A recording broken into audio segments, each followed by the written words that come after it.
2, 1, you're live. Good evening everyone and welcome to this South East Planning Committee meeting on Wednesday the 25th of April. My name is Councillor, no, it's June. On to a good start. On the 25th of June, my name is, do I remember my name? Yes, Councillor Vanessa Bell, and I'm the Chairperson of this committee. Members, we are recording this meeting, so by being present you are giving your permission to be recorded. During each item, if anybody wants to speak, members, please put your hand up to indicate, and I will then invite you to speak at the appropriate time.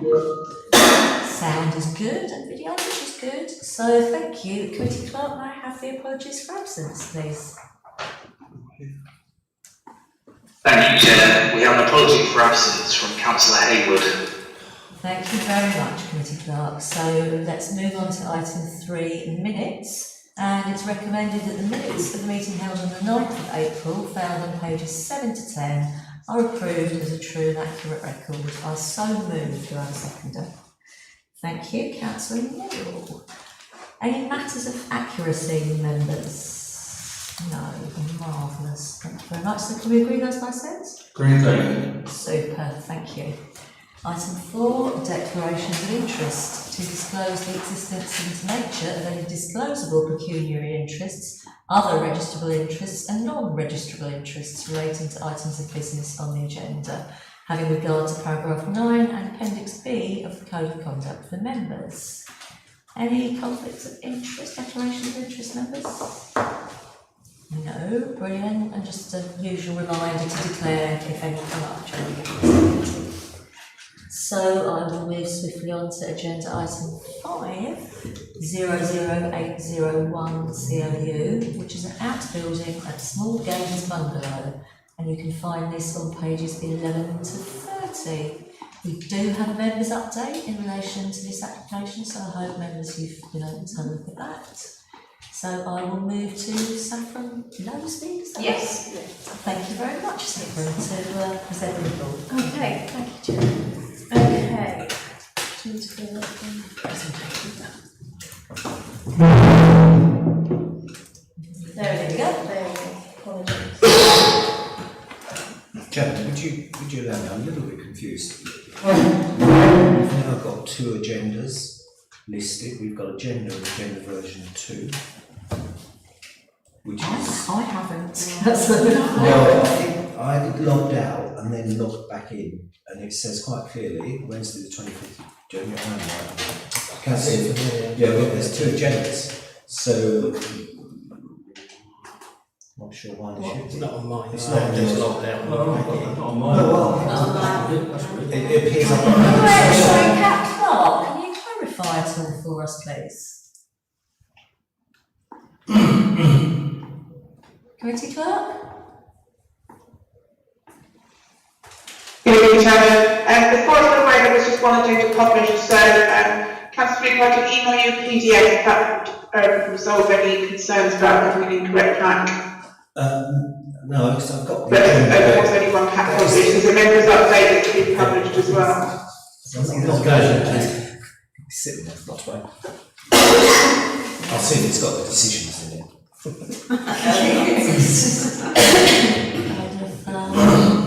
Lucky dip agenda for Councillor Fluker. So, anyway, should we start the presentation? Moving on, thank you. Okay. Thank you. Okay. So this is the planning application has been called in. It's actually cross boundary. So I'll just bring up the there we go. So just to give you some indication as to where we are, we have got a small application site just here, which is actually in Tillingham, and then to the south we're in Dengie. So it's just cross boundary, so just to give you an indication of where we are. We're in the countryside, and the application site is to the north of the host, I say host dwelling, the main dwelling for the applicant. Just as a slightly closer aerial view, an indication of the application site, we've got the main dwelling down here to the south, and the existing stable building access and sort of unmade sort of hard standing that's down here to the north of the main building. The application is a proposal to convert the existing stable building, which is a single-storey block, which hasn't been used since 2009, I believe, since the applicants owned the property. There used to be a menage in the back here that has been now laid to grass, and you can really only see it from the street on Bridgewood Road. So the conversion is just to a 3-bedroom unit. It's a small 3-bedroom unit. You've got 1 double and 2 single units, 2 single bedrooms, one of which is a study bedroom. So the existing plans, as you can see, typical stable building in terms of its elevations. This element of it at the back here has been added. No planning history for it, but it's been added to the original stables, and it's got a basic single-storey stable building in the countryside. The application proposes changes elevationally, quite modestly in terms of its openings. The north elevation that sort of looks up towards the site is this one here, which is the proposed rear elevation, double doors, sort of retaining that stable element. And on the east elevation, we've got a few openings here that are all relevant to the internal layout. So this would be the front door, I suppose.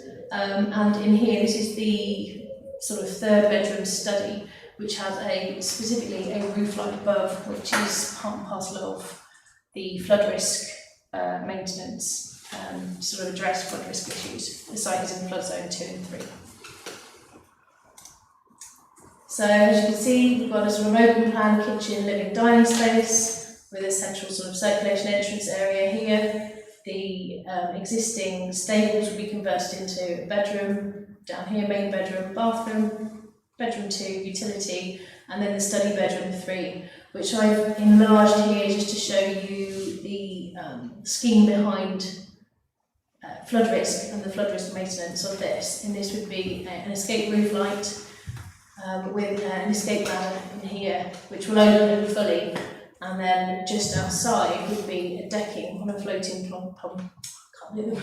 pontoon, which would, in a situation of a flood, would rise and is attached to the building. So that gives you a better indication of the proposal there. In terms of this is the floating pontoon. Sorry.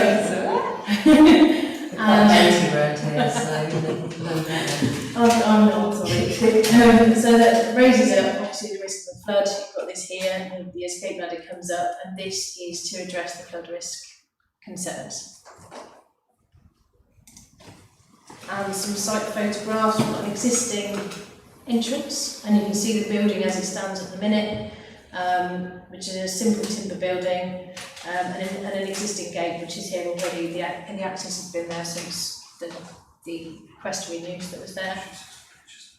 And then some elevational buildings, photos, sorry. So you can see the concrete apron that's here at the minute, the stables, the slight overhang, the existing roof. And then obviously as you come into the into the site, you've got the applicant's main dwelling here, which is this one at the back here, which has been extended quite significantly over the years, and is now, as I understand, too large for ongoing purposes, family departed, what have you, and a smaller unit, hence this application has come forward. Again, some elevational photos, just to give you an idea of the site. This is the sort of garden area to the north and around it, which comprises about 2,000 square metres in terms of its size. This is the north elevation, which is where those 2 sort of large openings would come out into the new garden space. So in terms of planning balance, The concern here was really in terms of it conflicting with the development plan and lying outside of the settlement boundary, not just a little bit, but quite significantly. So it is some way out. We couldn't suggest that it would be in a sustainable location. We consider it to be an unsustainable rural location where future residents will be highly reliant on private vehicles, domestication of the countryside, location in flood zones 2 and 3, and an absence of the Section 106 agreement for grounds. In terms of benefits, it's a modest contribution to the housing supply, but it is one, of a 1 3-bed property. Proposal demonstrates thoughtful design, limited physical alterations, and on-site ecological mitigation measures. And it meets the standards of access, amenity, parking provision, and garden space without harm to neighbour amenity. The reasons for refusal that have been put forward are to do with its location, its unsustainable location, in lacking adequate access to essential services and public transport, introduce more vulnerable residential use on site where raising floor levels is not an option, or hasn't been considered practicable by the agent and the applicant, where safe access and egress cannot be assured during flood risk. And the reliance on mitigation measures such as flood-resistant construction, roof line, accessible refuge and flood response is considered to not adequately overcome the risks of flood risk. And thirdly, the absence of the completed legal agreement. That's the end of my presentation, and I'm just going to leave it up there so you've got an idea of what's going on in terms of the proposal. Just to make a point of a letter received from the agent yesterday, email received from the agent yesterday. I think everyone was forwarded it, and it's got quite a lot of information on there, obviously, which is in disagreement to our recommendation, which I have gone through as much as I can do. And in terms of some elements of this, we do agree it is previously developed land by definition of the LPPF, but we do still consider it to be unsustainable in its location. Just to quickly run through some of the points that were raised, if anyone's got any questions about any of that content, then I'm more than happy to answer those questions. But I don't think it was disagreed that it does add to an existing housing shortfall, albeit only one unit. It's a self-built dwelling, so therefore the applicant is looking to live in it, and that can be agreed, I suppose, by condition, is that right, Fiona? If that was considered to be appropriate. But they refer to also site improvements. And I think this is the concern I have mostly, is that we're looking at improving a site, but it doesn't actually need improving so much. It is an agricultural use. It's an equestrian, it was an equestrian use, it's now actually a storage building. So it's a building that is used by the current resident for workshop, storage, etc. I did have a look around inside, etc., and there's a lot of stuff that could, go elsewhere or be sold or whatever.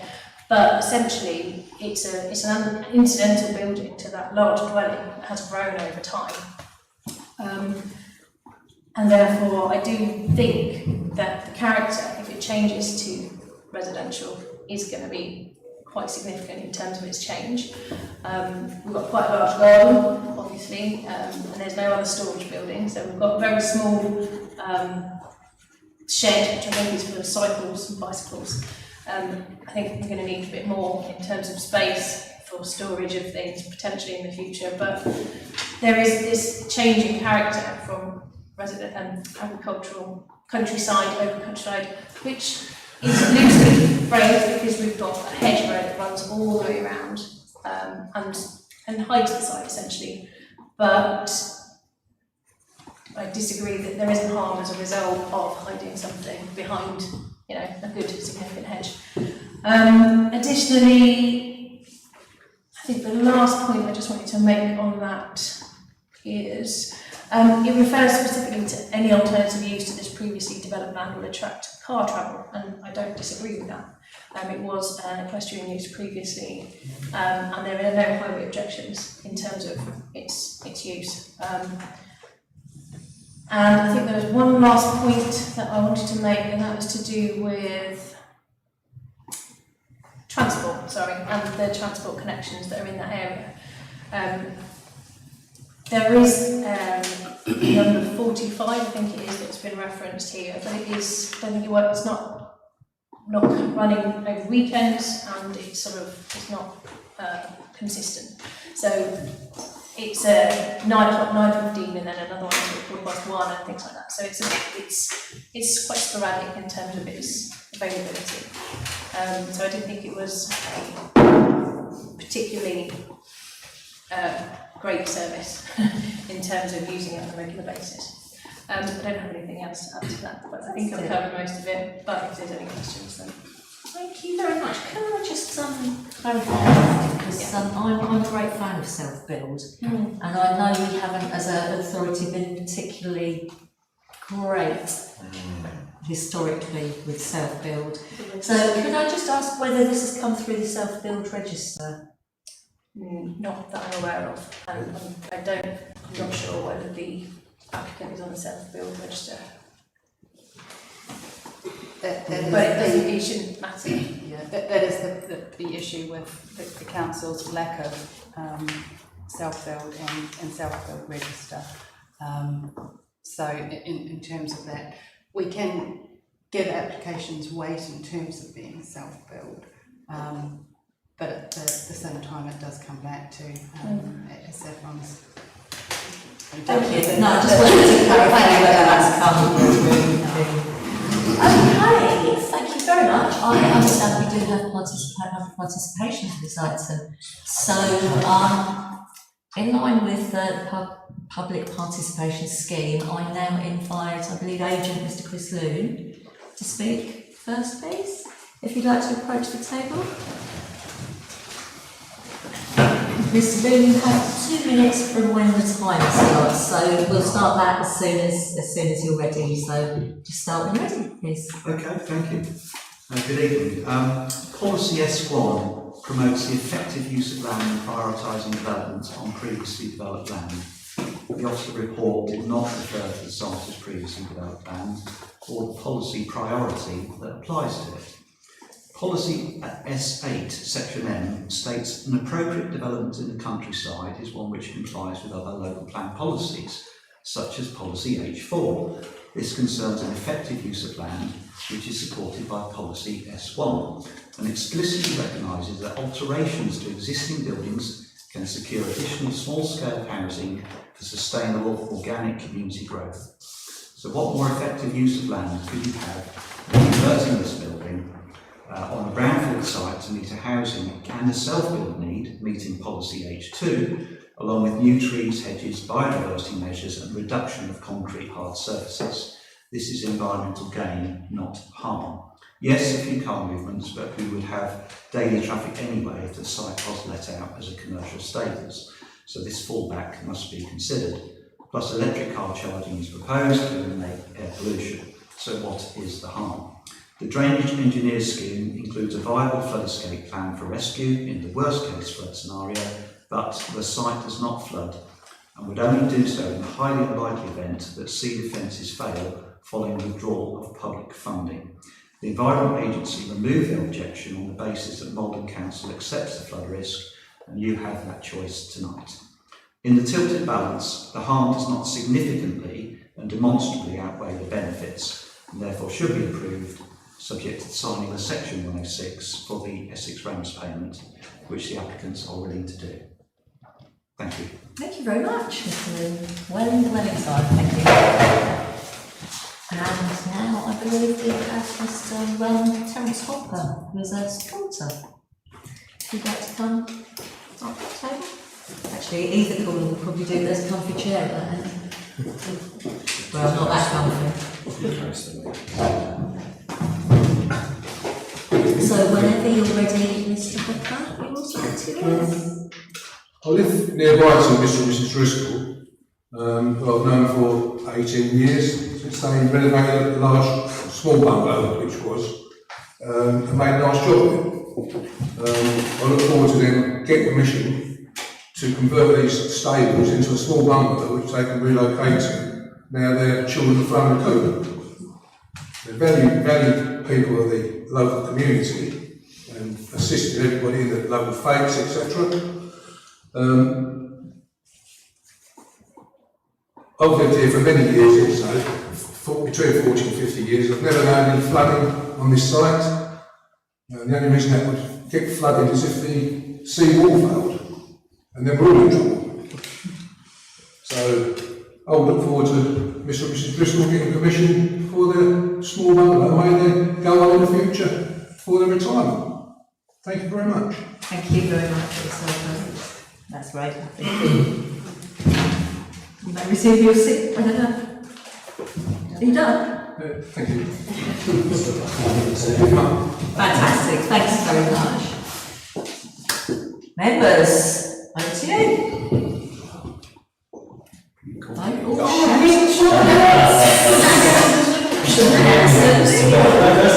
Worryingly quiet then, Councillor. Obviously, I hope members do know how rural this location is. It's always going to be difficult for anyone to get a planning permission because it is out in the marshes. There's very little housing development out that way. Obviously, there's a small agricultural farm just behind the site that we've recently given planning permission for an agricultural house to be built. Obviously, according to that picture, that one will be outside zone 2 and 3. But as the agent and obviously a supporter have said, you know, that area hasn't flooded, and it will do if the seawall falls down. I think much of my area of the Dengie will be underwater at that point anyway, especially, well, so Burnham, but I'm thinking of my area being, you know, Tillingham Ward. Bradwell waterside will be definitely gone, and most of Bradwell will also be following suit. So while I see it needs to be raised as a planning issue, I personally can't see it as a reason why we shouldn't be allowing this application. It's a rather large site, rather large garden area, as we can see from the pictures that have been provided. It could quite easily have been put in for 3 or 4 homes on that site. It's obvious that the owner is actually wanting to stay in the area because they like the area, and that's why they're wanting to put this in. So personally, I respect obviously the officer's decisions, but I personally think that we should be accepting this application. So is that a And that's our recommendation, yes. Do I have a seconder? Yeah. Councillor Luca. Yeah, thank you very much. I'm sure everybody's been to the site and looked at it from the view of flooding. I mean, it's the most extraordinary thing because it rises up 24 metres to the east and then drops back down towards the sea wall. I mean, for the flood water to get there, it had to come across all the massive dikes. It had to come the existing sea wall, which was built in about 1780 and been repaired ever since. The top of that is the same height as the flood defences of the London flood barrier. And I can remember when the council started talking with the Environment Agency some time ago about whether we just repair seawalls or let them go. This came up about these massive seawalls. I'm sure you've been down on the seawall and looked at it.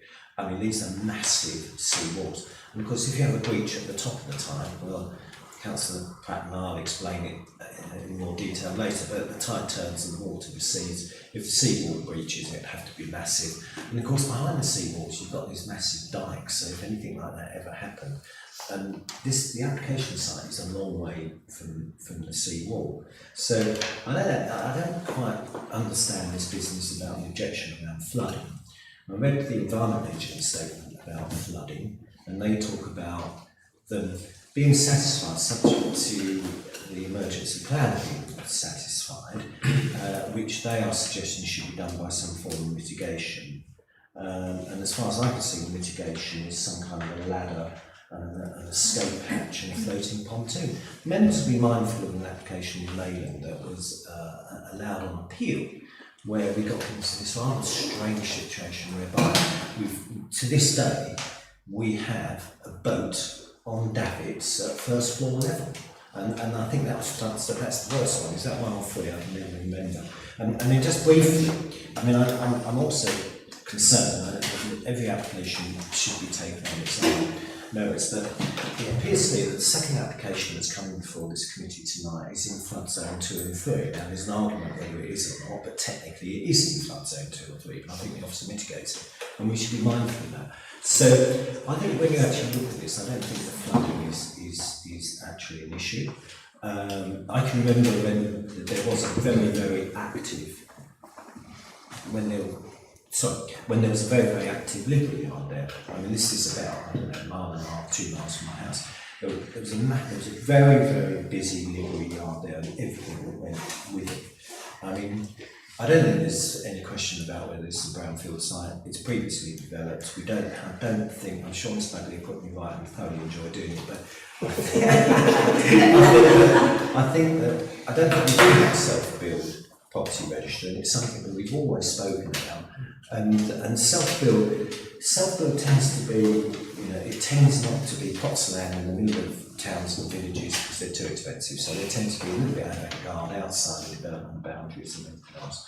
The other thing I think concerns me about this is the officer has said basically that this was an agricultural building. It hasn't been used, I don't think, for 18 years as such, which means it would fit within the redundant agricultural policy. So if one goes to the site known as Dengie Manor, opposite Dengie Manor, there's redundant farm buildings there. They've been given permission to convert them into a dwelling under that scheme. The applicant actually applied to knock it down and rebuild it the same shape. We said no, the planning inspector said yes, and then the chicken sheds at the rear of Dengie Manor have now been granted permission for a dwelling on the same terms, and they're not sustainable locations because that was proven by a development nearby which was refused on appeal.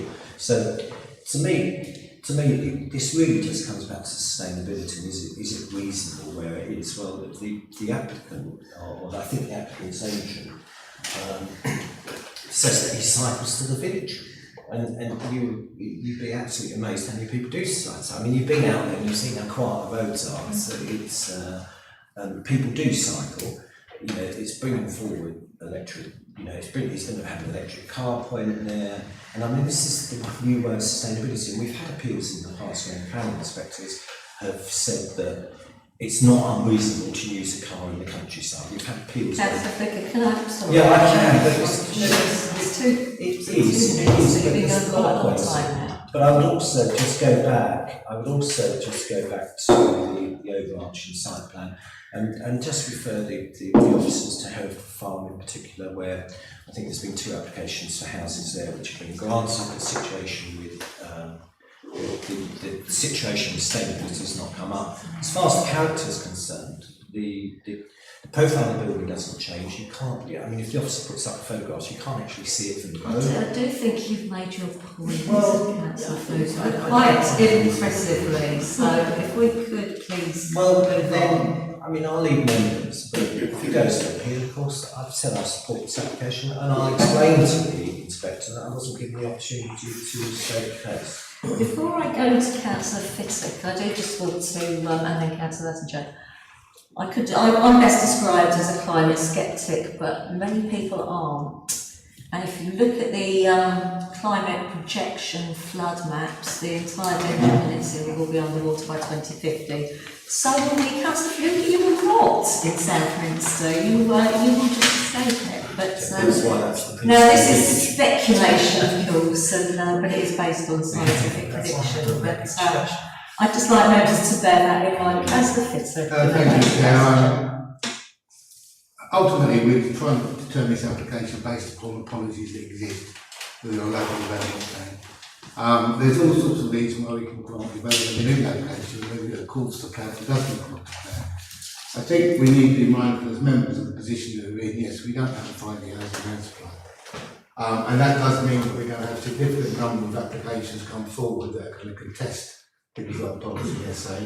And are we going to want to put ourselves in a position whereby we are setting precedents that we're agreeing with all of the arguments that the applicants will put forward to us? that we've got to 1% because we haven't got a 5-year house and land supply. So the best way to understand these things is to understand how inspectors understand these things. So I'm just looking at the recent appeals, and there's one just recently, site visit made on the 3rd of June. Decision date 13th of June 2025. Land at Silver Lake, Southminster Road, Ashton, 3-bedroom bungalow. And basically the inspectors absolutely agree with the views of the officers that these locations are not sustainable in terms of the NPPF. The contribution to the 5-year house and land supply, which at this time it is actually recorded as being 2.7, and the note as being 2.7. So despite the fact we don't have a 5-year house and land supply, despite the fact that the local development plan is deemed technically out of date because it's not been reviewed within 5 years, hence we've got the 5-year house plan, that it isn't a location that will be supported by a planning inspector.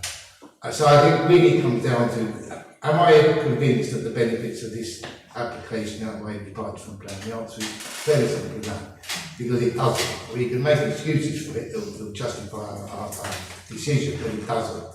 And I'm more concerned about the position it leaves us in future applications of future appeal. If we're starting to agree what everybody's saying to us, that we've pretty much got to consent to everything, regardless of whether or not it's been provided settlement permission or so. I'm afraid at the moment I might not support this application and would request to be voted. Thank you. Councillor Passenger and Councillor Noble. Okay, well, I concur with everything that Councillor Fitton has said. I think though, with this particular application, its departure from the local development plan actually really isn't a departure from the local development plan. It actually, because it was a site that was already used, in fact it's basically a brand site, I would say. I think it's so you can get a fag paper in this, really. And on balance, I would actually be in favour of this particular application because I don't really see, and it's sustainable, not sustainable. Anybody that lives where we live pretty much is unsustainable. It depends how you look at it. And sometimes they want to put 100 or 1,800 houses somewhere, and in my view, they are totally unsustainable. But it's argued that there's a small shop, and so therefore it's sustainable. Here we're arguing this is unsustainable because there's a bus stop, but it's not a good enough bus stop, and it may have a car. Well, there's not a single person in this area that doesn't have to drive to somewhere or go somewhere in a car. We don't walk, and we don't get by bicycles. So as I say, I do agree with Councillor Fittick, but I think in this particular case there is a margin where we could approve this without actually causing any detriment to our policies. Thank you very much. Councillor Noble.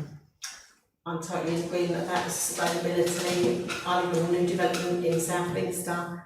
My daughter has to get to Malden for work every day. The buses don't coincide there once an hour. Sometimes they don't even bother turning up as scheduled. So she's reliant on someone giving her a lift in a car just to get to Malden. So I think the whole sustainability as far as public transport is a nonsense because everyone needs a car to get around here.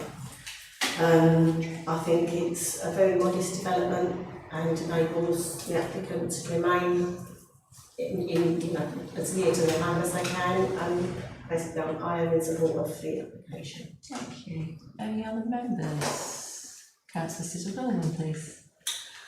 Well, I'm an addict for the design programme on television, fantastic designs, whatever. And I'm always amazed at where they are, and they're in somewhere where I think it's all wrong. How did they manage to get permission for that? And I totally agree. I mean, I'm one of those people I can't go anywhere because I haven't got a car. There's hardly any transport. Well, if you want to go anywhere on a Saturday morning in Burnham, you might as well give it up because there isn't a bus. There's a bus at 6. Somebody starts at 6. Then the next one is 9. I'm sorry. The thing is, this is the problem. We aren't really getting act together in as far as knowing what people really like me have the difficulty of getting anywhere. And if I lived out there, I wouldn't be any different from where I am now in Winchester Road. So I would be actually strength enough. Motion for this. Okay, so we now had, now, let me get my head around this. So the initial proposal was to go against the officer's recommendation, proposed by Councillor Neil, wasn't it? No, to go against. Against it. Sorry, I'm struggling as Sorry, and that was seconded by Councillor Napier, I believe. And I think somewhere we also had a request for a recorded vote, but I'm not sure that was seconded. I'll second that. Who was it proposed? Okay, so there's a recorded vote proposed by Councillor Fitton, seconded by Councillor Bassett. So we take this one first. So, committee clerk, please. I think you do that, don't you? Calling committee clerk, calling Tara. Yes, sir, I'm here. Brilliant, thank you.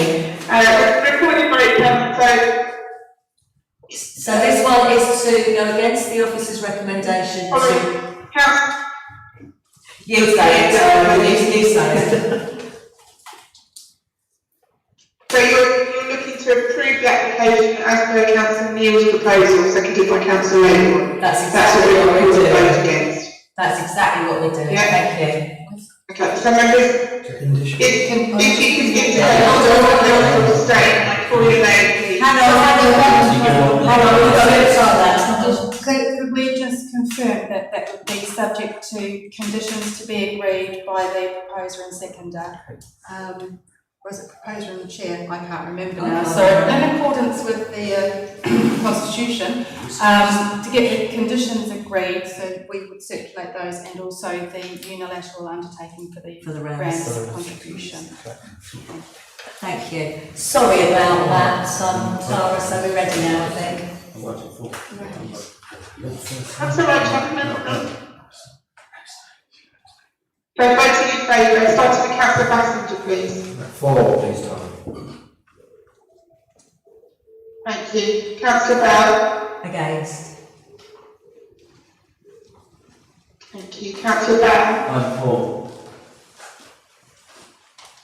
Thank you. Councillor Fitton. Against. Councillor Fluker. For. Thank you. Councillor Labour. For. Councillor Neil. For. Councillor Pratt. Against. Thank you. Councillor Siddle Norman. For. And Councillor Stan. Against. Thank you, Chairman. So the results of that are 6 for, 4 against and no abstentions. Thank you, Chairman. Thank you. So do we have to do the other one now? Yes. Or we do have to do the other one now? The officer's recommendation? Well, I think we actually do it another way, but I always thought we did The officer's recommendation wasn't proposed and seconded, so It fell. No, it failed, didn't it? nobody So, agreed it. I think, members, I think we're fairly clear, aren't we, on that? So there's not, we don't need a recount on that, so that application is approved. Yeah. So, Subject to subject to the conditions spoken about. Thank you. on the Tillingham, there's something we voted against.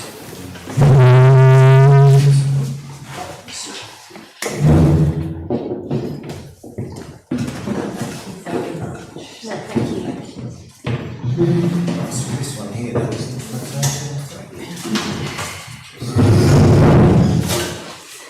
So these are got to last, unlike many of the people that are stuck families up in the conservation area. Try walking on the seaboard, you've got left there. They just haven't applied. So, moving on, members, to item 6 on our agenda tonight, which is 00223 House, and that's at 4 Tideways Road, Riverside Road, Burnham-on-Crouch. This is on pages 31 to 38. We don't have a members update and we don't have any public participation. So I'm going to move straight to Ms Sadler to present the report. Thank you. Thank you, Chair. This application seeks permission for the installation of 13 solar panels, 4 to the front and 9 on the back roof slopes. The applicant is a member of staff and a planning application is required as permitted development rights were removed from the property, which restricts any alterations to the roof. The application site also lies within the Burnham-on-Crouch conservation area. Just for clarity, this is the condition that restricted the works to the roof, hence the planning application. So that's back in 2005. This is the existing and the proposed site plans. You can see on the proposed block plan, the position of the roof solar panels. Just a close-up version. This is the existing front and rear elevations. This is the proposed front and rear elevations with the solar panels. These are some photographs that were submitted with the application, so some aerial views. I personally didn't take them up in the air. Just so the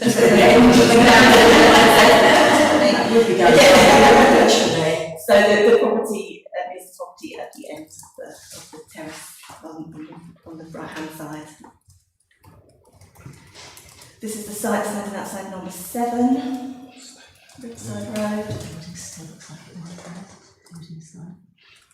This is just on the other side, so number 14, so you can see the roof slope directly in front of it. This is from the rear, there's a parking area between number 5 and Tideways Road, so you can from there. So it's a bit further along the other side to Riverside Road, so you can see the roof slope is not very prominent from this direction.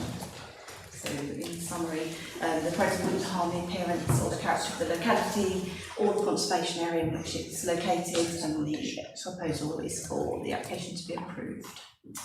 Thank you very much. The sad no members. Yes, Councillor Clerk. John, I know that the town council support this, and I actually thought that my friend, the conservation officer, might have a comment to make about this.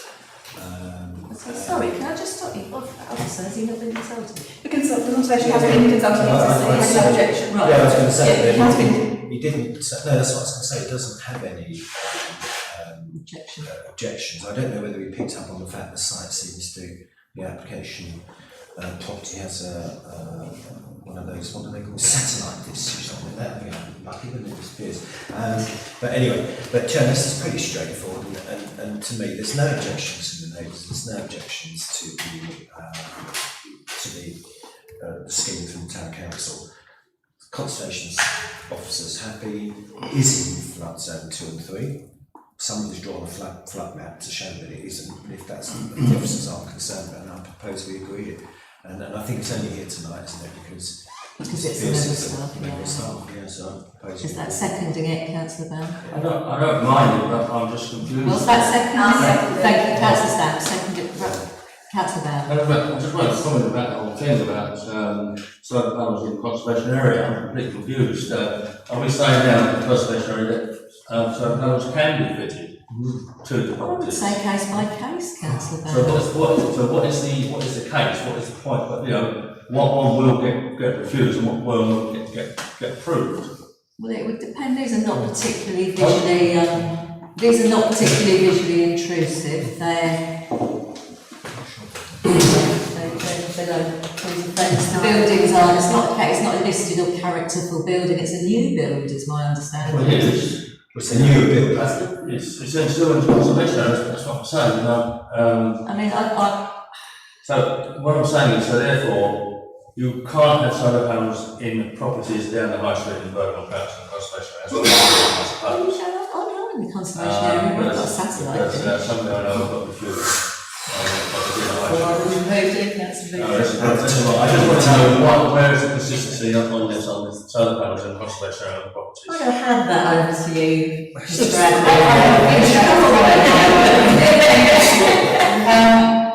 I think, as the Chair said, it is a case-by-case basis. In this particular case, on the front elevation, which would be the most visible, Hayley, could you just go to the proposed elevation?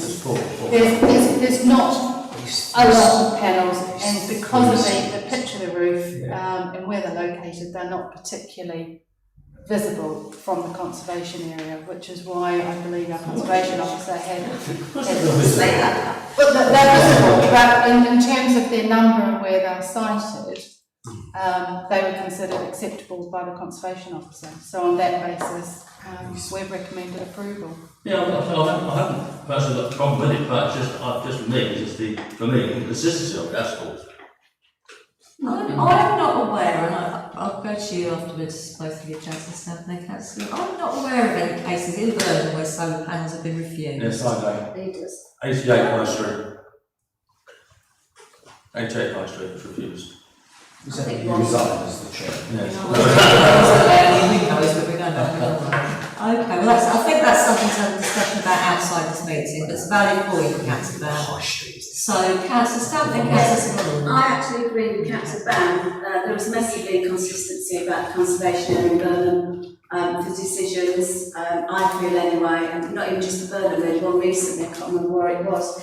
But I think the last time we met here about the conservation officer changed his mind on an application or wasn't consistent with it. So I think Councillor Byrne's really got a valid point. But on the other scale of it, if anybody noticed BBC News today, I'd rather that we did lapse the rules in conservation areas or any houses, because they're building a solar farm which is in 1,200 acres of land, which is going to be farming land. I know it's not in the Is that the one where they're taking people out their houses in Norfolk? And no, this is Wellingborough in Northampton. But the point is, it's happening everywhere. So the policy change needs to come that people can have solar panels if they so wish. Because if anybody finds, as far as I'm concerned, a solar panel offensive, it's far more things that are offensive in this world today than a solar panel. So I'm going to support this application, but I totally agree with Councillor Byrne.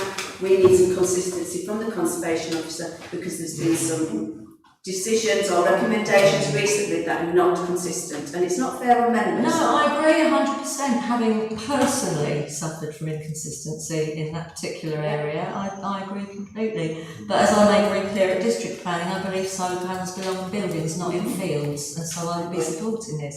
Councillor Stallone. Well, that worries me, because it depends on where the sun comes down on your roof. If the whole of the conservation area is the wrong way round, then you can't have it on the back, can you? If it's we need to look at that, I think. Yeah, that you would won't be. apply for it, will you?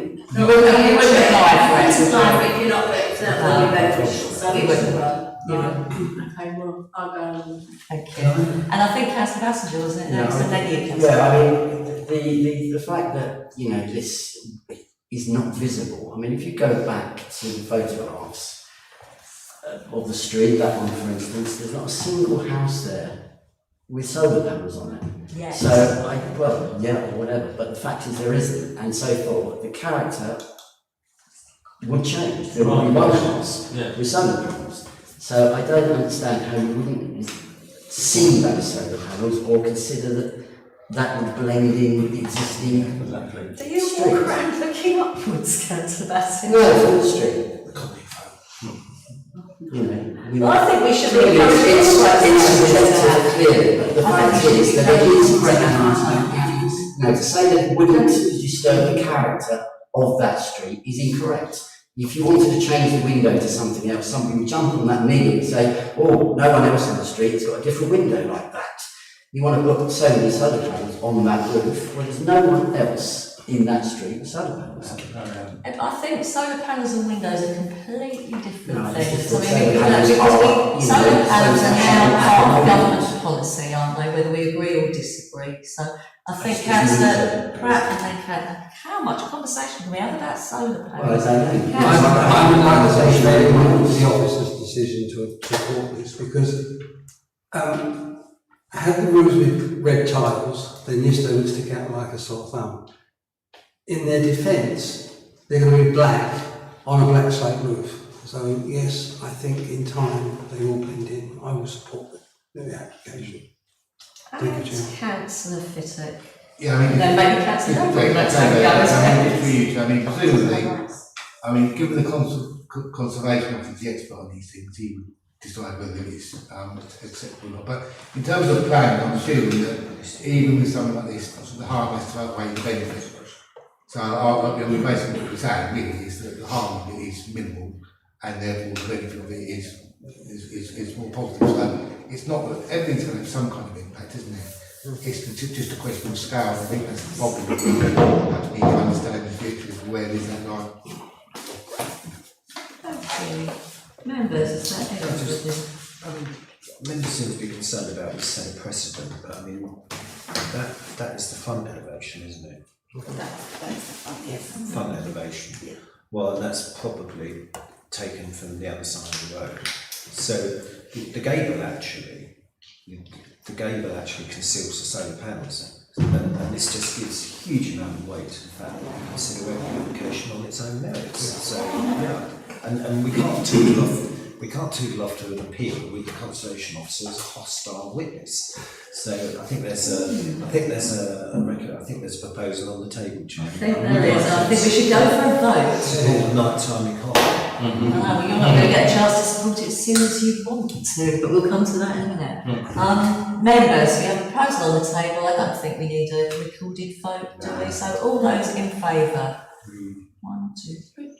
Yep. And all those against. So Councillor Bassender against, and 1 against, and 1, 2, 3. It's just a majority. It's a majority, thank you.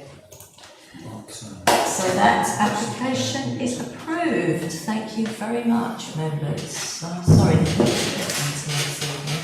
So we move on to item 7. Any other items of business that the chairperson decides are urgent, and I do have one this evening, members, but I'm going to hand over to Ms. Bradley. Mrs. Bradley. Well, we haven't dragged her out for no reason, councillor Stanley, so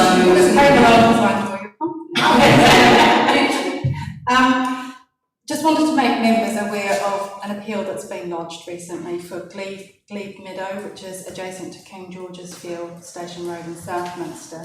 It was an application that you may recall came to committee a couple of times last year, where there was a member overturn and it was refused planning permission. And Councillor Fluker was the nominated member. You might recall Councillor Fluker at the committee. So now that we've got an appeal, officers are in the situation where we can't defend 5 of the 6 reasons because there's a potential conflict of interest. So what I wanted to just establish tonight is, in terms of the constitution and the way forward in terms of defending the appeal, it is a hearing. So as the nominated person, we would look to you, Councillor Fluker, to see if you want to lead on that at the hearing. I'm more than happy. I did the one at Taylor Whitby Homes, and I think that's right. It would be with support from officers. I'm more than happy. I said it at the time. I've done it loads of times. That's fine. It was just to. In the greatest respect, I think it was really strange because the notice of appeal came out to members today, but it had been published in the paper sometime last week, which surprised me. I don't know what you're going to table this evening, but I don't know how our other members would feel. But I would prefer to see a written report before we make any decisions tonight, based on your own findings and where you're going, rather than just a verbal report, which is what we've had before on these appeals. So I don't know what you're proposing tonight. I'm just trying to preempt. It was just alerting members to this, especially you, Councillor Fluker, in terms of the nominated person, but we would contact you directly. I'm happy about that, but where my unhappiness lies is if officers are looking towards, I can't remember the 5 or 6 reasons, but if they're subjective, then at the end of the day, I think there's a constructive argument there whether or not they should be withdrawn or not. If they're subjective, if they're straightforward policy, black and white, I don't have a problem, but if they're subjective reasons. So, yeah, I would be concerned if there isn't some kind of input at some level over withdrawing the reasons for refusal. Can I just clarify, before I go to Councillor Stanton, I believe this is the one where they wanted to rip out people's front gardens. Correct. Now, my personal view is that that's quite easily defensible, but that's my personal view, and I'm not an inspector. What I wanted to say was, before Councillor Fluke has alluded to it, you've just turned around and said you're not defending 5 of for reviews or because of... Sorry, just to make Mrs. myself... Elsie, That was... by the non-defendable, didn't you? No, sorry. Oh, sorry, That's not... From an officer perspective, sorry, I didn't make that clear. So from an officer perspective, we wouldn't be able to defend the appeal. So what I was trying to get across was we would either be looking to Councillor Fluker as the nominated member to defend it at appeal with officer support, or alternatively we would go out to another planning consultant and get them to defend the... But why? What are the reasons you can't defend? The reasons we can't is it's a professional conflict, and in terms of... before, haven't we? It's another sign. And we just said nearly through you, through you, Chair. It's really not fair for members to be put in this position. Sorry, I'm just going to... The committee clerk's made a valid point whether we should be having this conversation in open session. Well, we haven't. We said it in our business. But we've. This is what I asked about having. Well, I think, can I propose then? May I propose that a report is produced and that have we got time to come back to it? We haven't. No. All I was trying to say was that in line with the Constitution, there are ways forward in dealing with this, and that is through the nominated member taking the lead at the hearing with officer support, or alternatively we go out and... Yes, Councillor. Because we are leading ourselves into confidential items, I would propose that we actually go into P&C. Okay. I don't know the correct words, because I always have them in front of me when we read them out.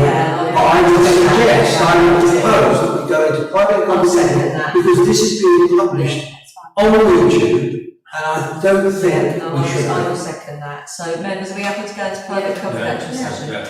Okay, so then I think I have to bang my gavel and end the live stream now. So,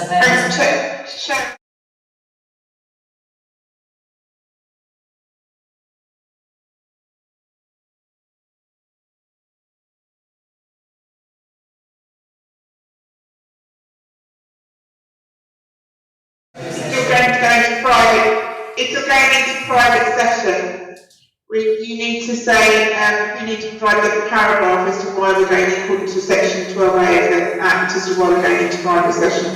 so we have a paragraph, possibly. Please. Well, I know exactly what it is, but I don't get paid to make these decisions. It looks like I've got to pay for my own QC. No, I mean... Come along, Miss Bradley. You know when I've been serious and not been serious. Well, not QC. Alright, so it's paragraph QC. You've got enough of that.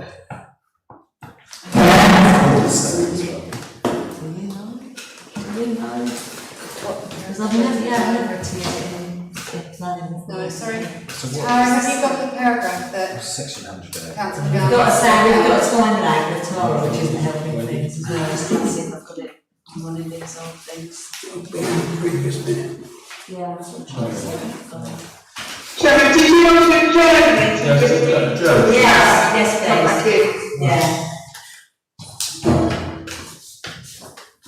Although there isn't any further business after this, so I don't know whether it be. You need to adjourn. Yeah, you need to adjourn. I need a paragraph from the After to be debated, we then re-adjourn. So I can just adjourn the meeting now. Adjourn the meeting, yeah. We stop the live. Right, so can we stop the live stream, please? Yes. Just get that confirmed, Chairman. Thank you. Just bear with us a moment. We've only got to go.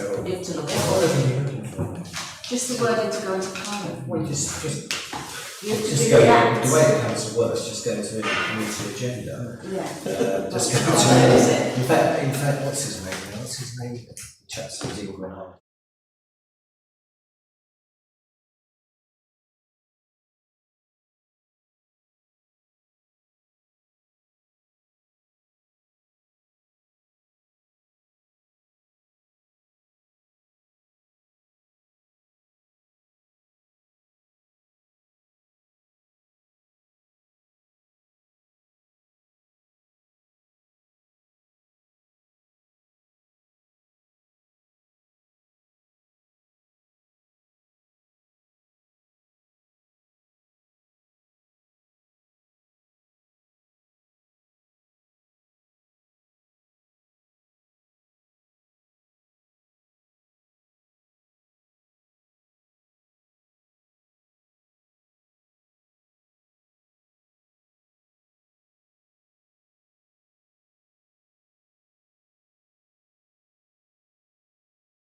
please, unadjourn meeting, what's the Reconvene. Reconvene, thank you. Reconvene, Chair. Reconvene, thank you. Let me know when we're live and we will say words. Adrian, will you let us know when it's on? Yeah. Will you let us know? Like the date's published. We don't Is it? Yes. Chair, you're live now. Thank you, everyone. So reconvening the meeting at 20:37. So, Mrs Bradley, if you could ask Councillor Fluker the question, and Councillor Fluker, if you could respond, please. Councillor Fluker, as the nominated member for the appeal, if I perhaps liaise with you over proceeding with the appeal in terms of how we defend it at the hearing, both yourself and Councillor Fittick as the other ward member. Well, no, it's sorry. He's away, I think. He's away there. No. If that is, I mean, anybody can turn up. Yeah. Anybody can turn up. You know, we support you overall. Well, we will come to the appeal. Thank you. I think, I think that This is councillors making- should be involved if Councillor Fluke would allow him to help. Councillor Platt is like this Poe Warbek. Well, he's not here though. He's sitting next to you, mate. No, it's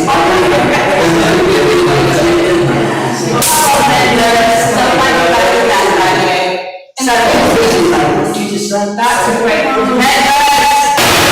That's enough, please. Members. So we have agreed that, thank you, and before further ado, having no other business, I will close the meeting at 8:38. Members, thank you all very much for your not best sharing of. Thank you.